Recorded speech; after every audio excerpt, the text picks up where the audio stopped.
it's discussion time. Today, I wanted to talk to you guys about 5 decks that I believe you should consider playing in today's metagame. Now, this isn't a top 5 best decks of the current format video, it's just simply 5 decks that I believe are super fun and competitive enough to play in today's metagame. So without further ado, let's jump into deck number 1. So the first deck I want to talk to you about is Zombies. Now, if you followed this channel, you know I have a soft spot for zombies in my heart. But I also believe that this deck is super competitive, with cards like Zombie World blocking out some decks by just changing their monsters on the field and graveyard to zombies, and with cards like Doom King recurring himself out of the graveyard to negate and banish your opponent's monsters. Zombies are a deck you should not overlook. They're also a great budget option, as most of the cards in the deck you can get from the structure deck Zombie Horde. They also just got support, depending on when this video goes live, with Jacobulan, who is a fantastic fit in the zombie deck. Number 2, I'm actually going to put 2 decks in the slot because I believe they're kind of similar and you could choose one or the other to play in this current metagame.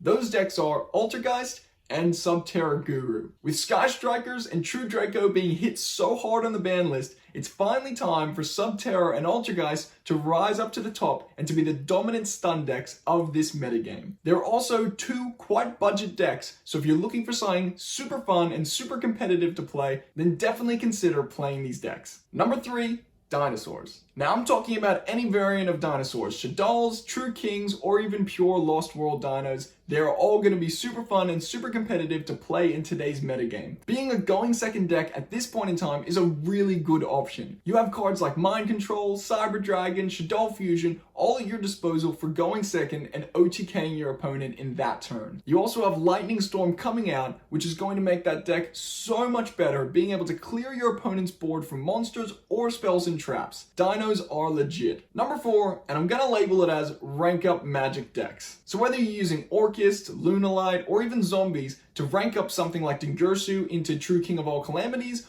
or Big Eye into DDD Don King Kali-Yuga, I believe it's going to be super fun to play these decks and to watch your opponent sit there as they are locked out of doing anything. Number 5, I'm going to give it to Burning Abyss. Now, they've been around for a long time, and I don't believe they're going anywhere. They have such a strong level 3 lineup, getting you into cards like Cherubini, Dante, Curious, and then building boards with Fossil Dyna, Crusadia Avramax, and Block Dragon to just completely lock your opponent out. With Sekka's Light getting hit, you do need to change up the deck a little bit, but I believe it still is a competitive deck to definitely consider playing. Now, these are just my thoughts and my opinions, but I'd love to hear what you guys have to think about decks that people should consider playing in today's metagame. Thank you so much for watching, guys. I hope you've enjoyed this video. I'll see you in the next one.